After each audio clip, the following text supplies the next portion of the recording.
थोड़ा सा आप लोग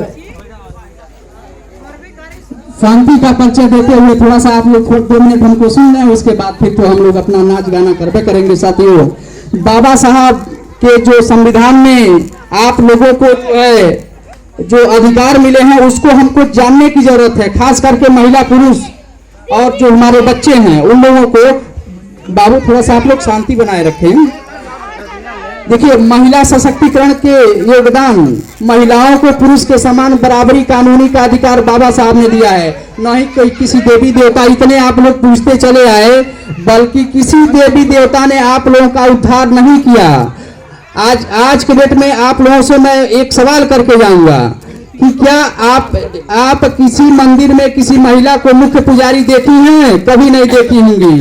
किसी भी धर्म के अनुसार किसी आप पादरी को नहीं आप महिला देखेंगे, किसी चर्च को आप जो है में भी महिला नहीं आपकी जो है। आज जबकि भारतीय संविधान जब से लागू हो गया, हमारी महिलाएं जो है मास्टर भी हैं और जो है जज भी है, कलेक्टर भी है, आईएएस है, पीसीएस है। चूंकि बराबरी का अधिकार सिर्फ भारतीय संविधान की वजह से मिला हमको।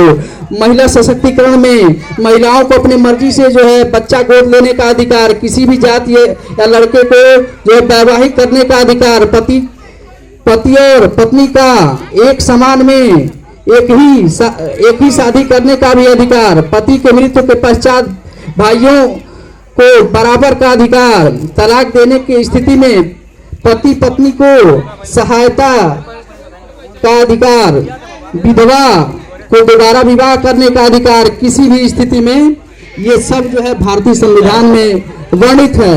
आप लोग थोड़ा सा जो है धैर्यता बना के रखिए ताकि जो है बोलने में भी और अच्छा होगा। साथियों, आप लोगों को हम किसी महापुरुष के बारे में बताएंगे तो थोड़ा सा पता चलेगा कि आप उस महापुरुष के बारे में जान न पाएं। आप सिर्फ अपने अधिकारों के ही बारे में जानें, ताकि किसी भी जो है थाना पुलिस कोर्ट कचहरी में जब जाएंगे आप, जब आपको अधिकार पता रहेगा तो आप लड़ जाएंगे, अपने बात को कह देंगे कि नहीं ये सही है। इसलिए हम लोगों को मेन फोकस है कि अपने अधिकार को आप लोग जाने।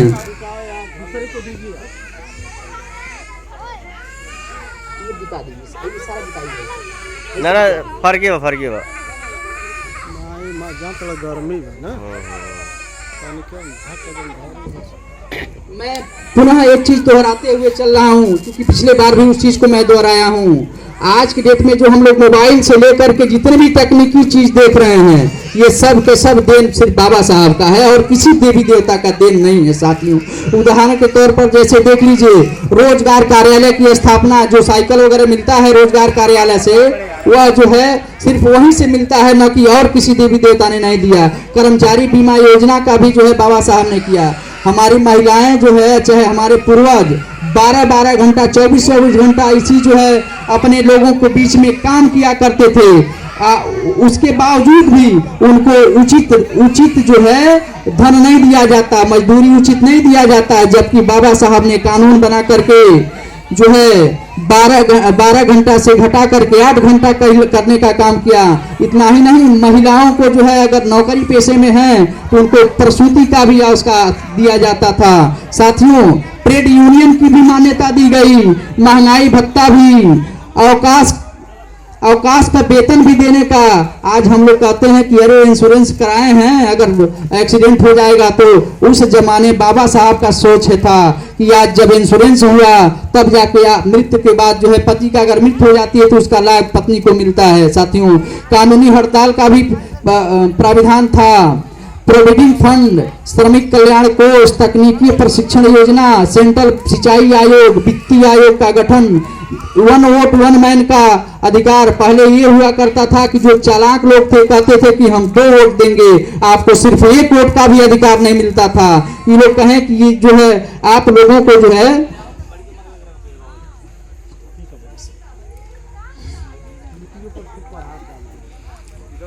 सबसे ज्यादा उस समय ये कहा गया अंग्रेजों के द्वारा कि सामंतवादियों ने कि जो 8 पास रहेगा उसी को वोट देने का अधिकार होगा।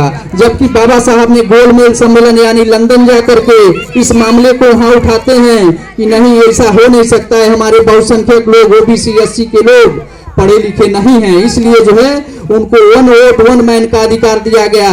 अगर आपको वन वोट वन मैन का अधिकार नहीं हुआ होता तो आप लोगों को कोई भी सांसद, कोई विधायक, कोई बीडीसी, कोई प्रधान, कोई सदस्य आपका पैर छूने नहीं आता साथियों। वो कहता है कि आप सिर्फ हमको एक वोट देने का काम कीजिएगा। इसलिए ये बाबा साहब का जो है योगदान है, नहीं और किसी देवी देवताओं का ध्यान ये है। भारतीय सांख्यिकी कानूनी, ये भारतीय संविधान में सांख्यिकी कानूनी बनाया गया। सेंट्रल तकनीकी पावर बोर्ड, हीराकुंड बांध परियोजना, दामोदर घाटी परियोजना, जो हमारे आपके वहाँ ये जो मोरंग बालू आता है, उस समय बाबा साहब की सोच थी कि आप लोगों को अच्छा घर के लिए जो है मोरंग बालू का प्रयोग होना चाहिए, अच्छे सीमेंट की यूज होनी चाहिए, अच्छी जो है ईंट की जरूरत पड़ेगी। उस समय उन परियोजनाओं का काम बाबा साहब ने किया। उड़ीसा नदी परियोजना जो सिंचाई योग्य जो है थी, उसमें अगर आप लोगों को जो है अगर नदियां नहीं रहा करती तो आपको जो है अच्छे से अच्छे जो है इतना जो है अन्न नहीं मिल पाता। उसके साथ साथ भाखड़ा नांगल परियोजना, सोन नदी परियोजना, इतना ही नहीं, जो हमारा आपका पैसा अगर सुरक्षित है तो सिर्फ बाबा साहब की वजह से है, जिसमें जो है भारतीय रिजर्व बैंक की स्थापना 1932 में उन्होंने किया। साथियों, संविधान से हम शिक्षित हैं, जीवन है तो संविधान से। व्यवसाय अगर हम लोगों के पास, तो व्यवसाय करने का भी अधिकार नहीं था साथियों। व्यवसाय करने के लिए भी संविधान है, हमारी धड़कन है। चाहे एमपी एमएलए, चाहे जो है जज कलेक्टर बनने के लिए भी जो है संविधान में ही वर्णित है। राष्ट्रपति मंत्री भी संविधान से ही बनता है, नहीं किसी भी जो है वेद पुराण से नहीं बनता है साथियों। हम एसपी कलेक्टर भी तो हैं संविधान से, हमारी सुख सुविधाएं हैं तो संविधान से, हम सरपंच हैं, सदस्य हैं, क्षेत्र पंचायत सदस्य हैं तो भी संविधान से, हम कर्मचारी अधिकारी हैं तो संविधान से, हम पार्षद हैं, मेयर हैं संविधान से, समता बंधुता न्याय है तो संविधान से, हमारी एकता अखंडता शक्ति है तो संविधान से, हम डॉक्टर इंजीनियर तकनीकी हैं तो भी संविधान से, रोजी रोटी कपड़ा मकान है तो सिर्फ संविधान से, समता मूलक समाज की कल्पना संविधान से, जाति की बेड़ियां का अंत सिर्फ संविधान से, आप में सप्रेम भाईचारा बनाए रखने से भी जो है यही संविधान का देन है। साथियों, हमारे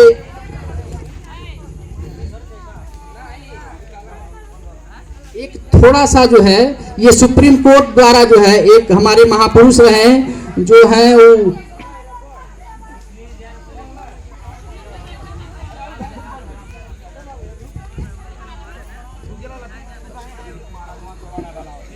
पेरियार ई रामास्वामी। अभी आप लोग हमको सुन रहे हैं कि बोर हो रहे हैं? तो आप लोग अगर बोर हो तो बैठा नहीं। साथियों, पेरियार ई रामास्वामी का एक स्पीच है, न कि हमारा चीज है। आप एक समता टीवी है, उसमें आप जो है अगर उसको उठा के देखेंगे, सिर्फ आप कहेंगे कि जो है पेरियार ई रामास्वामी स्पीच, जो वहाँ के जो है मद्रास हाई कोर्ट के ठीक सामने उसके मूर्ति लगी हुई है, उसके नीचे सारा चीजें लिखी हुई हैं।